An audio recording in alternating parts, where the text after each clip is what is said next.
Hello everyone, I'm your educator Shivam. Welcome to Arpita Sharma classes. In today's class, we are going to study about green finance, American depository receipts, and autarky. Before starting the class, there is a small announcement.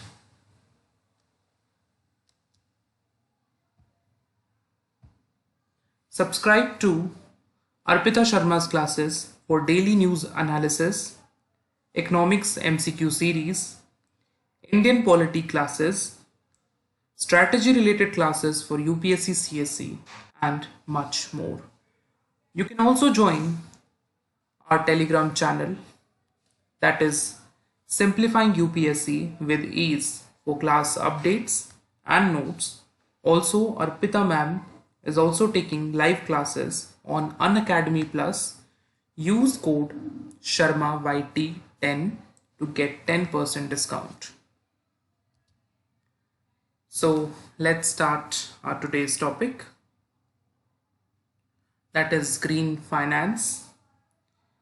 देखो green finance क्या होता है, एक simple चीज मैं आपको बताऊं तो एक फाइनेंशियल सपोर्ट देना ग्रीन ग्रोथ प्रोजेक्ट्स जो होते हैं, जो इन्वायरमेंटल फ्रेंडली प्रोजेक्ट्स होते हैं, उनको फाइनेंस अवेलेबल कराना।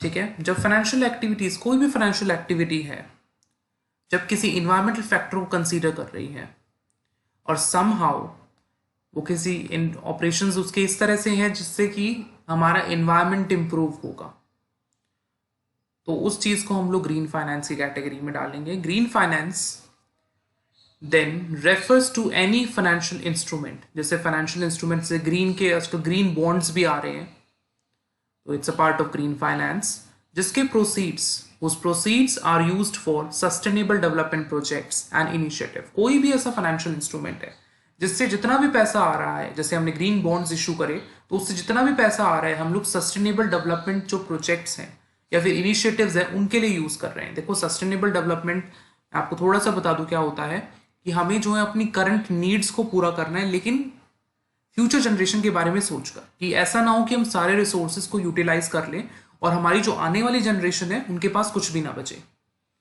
ठीक है, इन्वायरमेंटल प्रोडक्ट्स के अंदर, पॉलिसीज के अंदर आप यूज कर रहे हो जो भी फाइनेंस आ रही है अंडर अ सिंगल गोल, जिसका सिंगल मोटिव क्या है, ग्रीन इकोनॉमिक ट्रांसफॉर्मेशन, ताकि हम लोग लो कार्बन इकोनॉमी की तरफ जाएं, सस्टेनेबल हो, जो कि इंक्लूसिव हो, जो हमें लंबे समय तक हमें बेनिफिट्स दे, हमारी फ्यूचर जनरेशन भी उसे यूज करे और सबको साथ लेकर चले।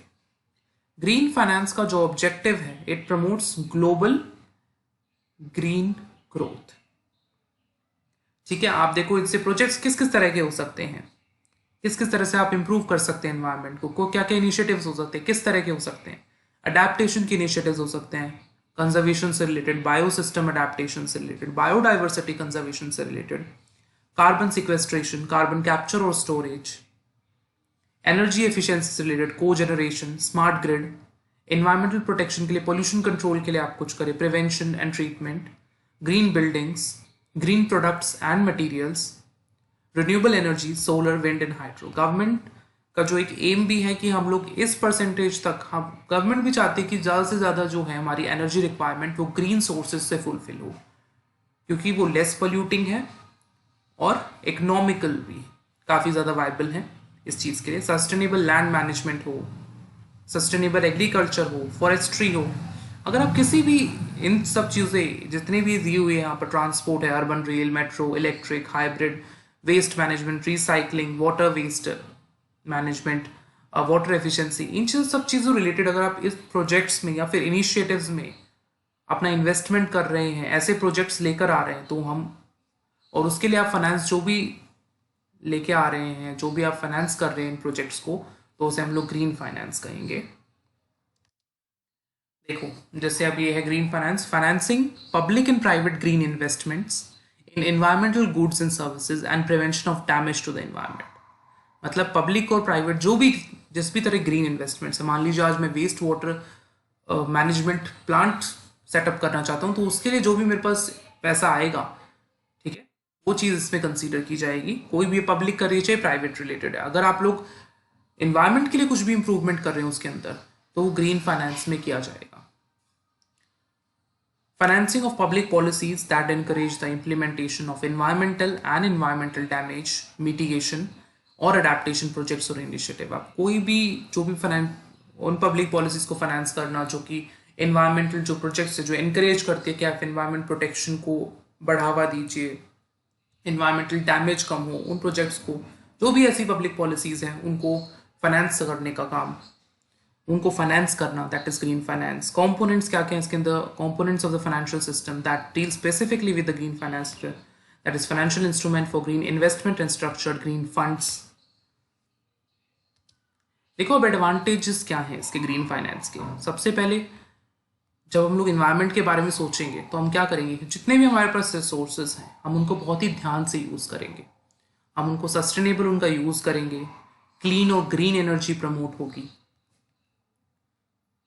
क्योंकि हमारा भी चाहते हैं कि हमारी जो एनर्जी रिक्वायरमेंट्स हैं वो क्या हो, हमारी जो है ग्रीन सोर्सेज से फुलफिल हो, हेल्दी लाइफस्टाइल मिलेगा, इन्वायरमेंट इंप्रूव होगा तो हमारा हेल्थ भी इंप्रूव होगा, हमारा लाइफस्टाइल अच्छा होगा। अब जैसे जैसे हम लोग इस जो हमारा जो ग्रीन इकोनॉमी हम लोग बनाना चाहते हैं उसके अंदर बढ़ेंगे तो हम लोग इनोवेशन भी करेंगे उन चीज़ों के ऊपर, ताकि जितने भी हमारे पास एग्जिस्टिंग रिसोर्सेज हैं उनको हम लोग उनका जो फुल पोटेंशियल है उसको कैसे यूटिलाइज कर सकते हैं। ग्रीन इन्वेस्टमेंट होगी, जब ये प्रोजेक्ट्स प्रॉफिटेबल होने लग जाएंगे, वायबल होने जाएंगे, लोगों when people get to know about its benefit, तो ग्रीन इन्वेस्टमेंट भी बढ़ेगी इसके अंदर। सस्टेनेबल इन्वायरमेंट होगा, इन्वायरमेंट जो काफ़ी लंबे तक जो भी चीज़ें होंगी उसकी इन्वायरमेंट भी स्ट्रांग होगा, हमारी हवा अच्छी होगी, हमारा पानी अच्छा होगा, हम हमारे संसाधनों को हम लोग लंबे समय तक यूज़ कर पाएंगे, हम लोग अपने नेचुरल रिसोर्सेज को वैल्यू करना शुरू कर देंगे। देखो कोई भी चीज़ है उसके डिसएडवांटेजेस भी हैं, जैसे pay back period is too long. अब मान लीजिए मैंने आज इन्वेस्टमेंट कर दी किसी ग्रीन प्रोजेक्ट में, तो इसका मतलब ये थोड़ी है कि मुझे आज ही रिटर्न्स मिल जाएंगे उसके, तो इसलिए उसका पे बैक पीरियड थोड़ा सा ज़्यादा होता है। और जो इस तरह की चीज़ें हैं ग्रीन फाइनेंस से रिलेटेड, हमें नॉलेज भी अभी लिमिटेड है, लीडरशिप क्वालिटीज़ भी उसके अकॉर्डिंगली। देखो जैसे होता है यहाँ पर क्या होता है, डायनामिक पर्सनैलिटी चाहिए होती है, जैसे कॉन्सेप्ट होता है बिजनेस में कि जैसी नीड है उसी के according you have to change yourself. तो उसी चीज़ से हमें जो है इन ग्रीन फाइनेंस से रिलेटेड इससे जो प्रोजेक्ट्स हैं उनके हिसाब से अपने आप को चेंज करना पड़ेगा ताकि हम इनका फुल बेनिफिट ले पाएँ। Transaction cost is expensive. आपको एक छोटा सा एग्जांपल देता हूँ, अगर आप कोई भी रेफ्रिजरेटर खरीदते हैं या फिर एसी खरीदते हैं तो उस पर एनर्जी एफिशिएंसी की रेटिंग्स होती हैं, 5 स्टार, 2 स्टार, 3 स्टार, उसमें लिखा भी होता है कि आपका ये ईयरली कितनी यूनिट्स कंज्यूम कर रहा है। तो उसी तरह से देखो 5 स्टार लोगे तो वो ज़्यादा महंगा होता है, it cost you much more than the 2 star AC या फिर रेफ्रिजरेटर। ठीक है, अभी हमारे पास कोई डाटा, इतना रिलायबल डाटा और ज़्यादा डाटा अवेलेबल नहीं है about its effects, its benefits, its advantage और its challenges even there. Profitable projects जो होते हैं, कई सारी चीज़ें ऐसी होती हैं जो कि पल्यूटिंग होती है लेकिन वो हमारी नीड होती है, तो बहुत सारे प्रॉफिटेबल प्रोजेक्ट्स भी होते हैं, प्रॉफिट भी लोगों का कम हो जाएगा क्योंकि कॉस्ट इंक्रीज हो जाएगी, प्रॉफिटेबल प्रोजेक्ट्स नहीं आ पाएंगे। So I hope you understand up till now. अब ये सेकेंड टॉपिक है for the day is American depository receipts. American depository receipt क्या होता है? It's are the stocks of the foreign companies which are traded in American markets and are purchased by investors in the US dollars by during the normal trading hours in the US market through the brokers, which allows the people of America to invest in foreign companies. ये negotiable security होती है, instrument होता है जो कि US bank issue करता है, that represent a specific number of shares in a foreign company that is traded in US financial markets. यहाँ पर क्या होता है, आप दूसरी जो नॉन यूएस कंपनीज हैं उसमें इक्विटी ओनरशिप ले सकते हैं। अब देखो इस चीज़ का लाने का क्या, मैं छोटा सा एग्जाम्पल देना चाहता हूँ। सपोज कीजिए कि मेरी एक कंपनी है, इंडियन कंपनी है, तो मैं फाइनेंस रेज करने के लिए क्या करूँगा? शेयर्स इशू करूँगा, डिवेंचर्स इशू करूँगा, कुछ भी करूँगा, मतलब अपनी फाइनेंस करने के, अपने प्रोजेक्ट्स को, अपने बिजनेस को कुछ तो करूँगा कैपिटल लाने के लिए। तो उसमें क्या करेंगे? इशू करेंगे शेयर्स। अब यहाँ पर तो हम लोग इंडियन मार्केट में कर रहे हैं, अब इंडियन मार्केट में लोग खरीद रहे हैं, नहीं खरीद रहे हैं, हमें फाइनेंस कम पड़ रही है, तो अब क्या करें? हम चाहते हैं कि हम लोग जो है अपना जो इन्वेस्टर्स बेस है उसको भी बढ़ाएं। तो इन्वेस्टर बेस बढ़ाने के लिए अब क्या करना पड़ेगा हमें, मान लीजिए हमें यूएस में जाना है तो वहाँ का एसईसी है, उससे हमें, जैसे सेबी है यहाँ पर, बहुत टाइट गाइडलाइंस होती हैं उनकी, उनको फॉलो करो, डॉक्यूमेंटेशन करो, ये सब करो, वो सब करो। It takes lot of time, energy and money. उन चीज़ों, उनके जो कंप्लाइंस करो उनके रूल्स एंड रेगुलेशंस को, वो बहुत ज़्यादा होते हैं। तो इसीलिए ताकि वो सब ना करना पड़े, ये कॉन्सेप्ट आया गया जिसका नाम है, जैसे तीन, पहले दो कॉन्सेप्ट आए थे, फिर इससे रिलेटेड हमने इंडियन वर्जन भी किया था, global depository receipts, American depository receipts and the Indian depository receipt. Indian depository receipt जो है वो 2004 में इंट्रोड्यूस किया गया था। तो इसमें क्या होता है, मान लीजिए मेरी इंडियन कंपनी है, मैंने शेयर्स इशू कर दिए लोकल करेंसी में अपने, तो वो शेयर्स क्या होगा, एक यूएस बैंक होगा, मान लीजिए बैंक ऑफ अमेरिका है, उसने वो शेयर्स परचेज कर लिए और उनको एडीआर्स में कन्वर्ट कर दिया, अमेरिकन डिपॉजिटरी रिसिप्ट्स में। तो वो एडीआर्स फिर क्या होंगे, इन्वेस्टर्स जो हैं वहां के, वो उन एडीआर्स को खरीदेंगे और उसके रिलेटेड को पैसा देंगे। और जो एडीआर है, मान लीजिए 10 शेयर्स का हमने बोल दिया कि आप एक एडीआर बना लीजिए, वो हो गया उनका डिसाइड, उन्होंने ये सोचा। तो वहां से क्या होगा, फिर जो इन्वेस्टर्स उससे परचेज कर लेंगे तो उन्हें क्या मिलेगा, उन्हें रिटर्न मिलेगा, उन्हें डिविडेंड मिलेगा उनका, किसमें, डॉलर्स में उन्हें मिलेगा। और इस तरह से क्या होगा, वो प्रोसेस करते करते हमारे पास इंडिया में हमारे पास फाइनेंस आ जाएगी और हम लोग जो है यूएस मार्केट में ट्रेड कर पाएंगे, हम लोग अपना इन्वेस्टर्स का बेस एक्सपेंड कर पाएंगे। आई होप यू अंडरस्टूड। तो इसके एडवांटेजेस क्या हैं, इसमें क्या है, इन्वेस्टर्स जो हैं वो फॉरेन कंपनीज में इन्वेस्ट कर सकते हैं, ठीक है, जहाँ से उन्हें हायर रिटर्न्स मिल सकते हैं, क्योंकि उनका जो है, उनके पास स्कोप बढ़ जाएगा, उनके पास जो है ऑप्शंस बढ़ जाएंगे कि वो लोग कहाँ पर भी, कहीं पे भी वो एडियाज खरीद सकते हैं, वो लोग अपनी यूएस मार्केट में भी, क्योंकि डेवलप्ड इकोनॉमीज में क्या होता है, रिटर्न्स इतने ज़्यादा अच्छे नहीं होते हैं। तो इन्वेस्टर्स को क्या चाहिए, दे वांट हायर रिटर्न्स। और इंडियन के पास क्या है, उनके पास भी अपॉर्चुनिटी है कि वो यूएस मार्केट से फाइनेंस रेज कर सकते हैं। करेंसी फ्लक्चुएशन बेनिफिट हो सकता है, अगर वो इंडिया के फेवर में तो हमारे लिए बेनिफिट है, अगर वो उनके फेवर में तो उनके लिए बेनिफिट है, यूएस के लिए। फिर इसमें कुछ रिस्क भी होते हैं पॉलिटिकल, जैसे अनस्टेबल गवर्नमेंट है, चाहे वो यहाँ पर हो इंडिया में, चाहे वहाँ पर हो, दोनों तरह से वो इफेक्ट करेगी। एक्सचेंज रेट रिस्क है, जैसे मैंने आपको बताया, करेंसी जो रेट्स हैं, अगर उनके बेनिफिट में तो उनको उनको फायदा है, अगर हमारे बेनिफिट में तो हमें फायदा है। इन्फ्लेशनरी रिस्क है, या फिर कोई हमने जो है उनकी गाइडलाइंस है उसमें हमारी कोई मिस्टेक हो जाती है, कोई हमने रूल्स एंड प्रोसीजर को हमने ब्रेक कर दिया, तो उसके बहुत ही ज़्यादा बुरे प्रभाव हो सकते हैं, बहुत ज़्यादा स्टर्न एक्शन ले सकती हैं वहाँ की अथॉरिटीज़ हमें, हमारे खिलाफ। तो चीज़ें तो हैं ही, लेकिन it is expensive source of finance. तो ये जो एक्सपेंसिव सोर्स होता है फाइनेंस का, ये चीज़ आप याद रखिएगा। That is, let's start the last topic for the day, that is autarky. Autarky का मतलब होता है self reliance. Autarky refers to the state of self reliance and it is typically applied to an economic system or nation characterized by self-sufficiency and limited trade। कोई भी, मान लीजिए मैं India हूँ, हमारे यहाँ पर ऑटर्की है, तो मतलब हमें जो है, हम सेल्फ सफिशिएंट है, हमें कोई भी ज़रूरत है तो वो हम अपनी कंट्री में ही बना रहे हैं। आज हमें मोबाइल फोन्स की ज़रूरत है तो हम लोग each and every part of the mobile phone we are producing in our country itself. तो हम लोग सेल्फ रिलायंट है, चाहे हम लोग फूड के मामले में हो, चाहे हमें ऑयल के मामले में हो, तो हम लोग सेल्फ सफिशिएंट है। ये उस चीज़ से रिलेटेड है कॉन्सेप्ट। अभी जो है रिसेंटली प्राइम मिनिस्टर ने भी हमें कहा है, हमारे ऑनरेबल प्राइम मिनिस्टर ने कहा है कि हमें आत्मनिर्भर बनना है। देखो, पूरी तरह आत्मनिर्भर बनना it's not possible in today's era, क्योंकि बहुत सारी चीज़ें ऐसी हैं जो रिसोर्सेज हमारी कंट्री में नहीं है लेकिन बाहर की कंट्रीज में है, ठीक है। तो उस चीज़ के लिए ऐसे तो नहीं बन सकते कि आत्मनिर्भर बन जाएंगे बिल्कुल ही, लेकिन फिर भी जितना पॉसिबल हो सकता है हमें जो है अपना वोकल फॉर लोकल बोला गया कि लोकल प्रोडक्ट्स को यूज़ करना है।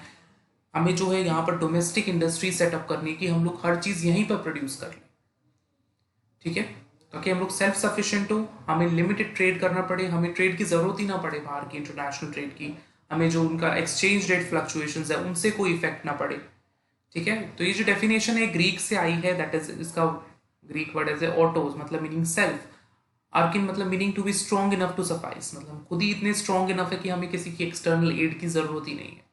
Fully autarkic states are those with closed economies, जिनकी closed economies हैं without any sources of external support or trade. आपको पता होगा 1991 से भी इंडिया पहले क्लोज्ड इकोनॉमी थी, तो यहाँ पर वो फुली क्लोज नहीं थी. India use to import so many things from outside as well, लेकिन वो क्लोज्ड इकोनॉमी थी, वो ज़्यादा ट्रेड नहीं करते थे, सेल्फ सफिशिएंट पे ही फोकस था गवर्नमेंट का. लेकिन जब 1991 के इकोनॉमिक्स रिफॉर्म्स हुए तो उसमें ओपन किया गया इकोनॉमी को, तो उसके अपने अलग बेनिफिट्स हैं. तो ऑटर्की कंट्रीज जो होती हैं वो इंटरनेशनल ट्रेड में भी पार्टिसिपेट नहीं करती, ना तो वो एक्सटर्नल एड लेती हैं ना वो देती हैं, ना तो वो एक्सटर्नल सपोर्ट देती हैं ना वो लेती हैं, इस तरह की. लेकिन बहुत ही कम होती है ऐसे एग्जिस्ट कर पाना, तो बहुत ही मुश्किल होता है. लेकिन कुछ फ्यू ऑटर्कीज हैं, जैसे नॉर्थ कोरिया है, ये एक एग्जाम्पल है. I have prepared few practice question for you. So let's start with the first one. Consider the following advantages of green finance. Green finance के advantages बतानी है. Promotes green growth, ये तो हमने पढ़ा ही था.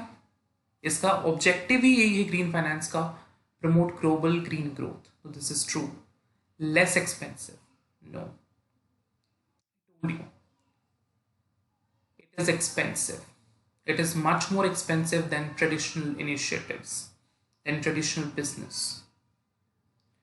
Of course हमारी हेल्थ में भी इम्प्रूवमेंट होगी जब इन्वायरमेंट सुधरेगा, इन्वायरमेंट क्लीन होगा, ग्रीन होगा. तो इसका आंसर हो जाएगा 1 and 3. बी. अब ये एडीआर के बारे में है. Dividends are paid in US dollars. Yes, dividend जो है वो यूएस डॉलर्स में ही पे किए जाते हैं. Investors definitely fetch high returns.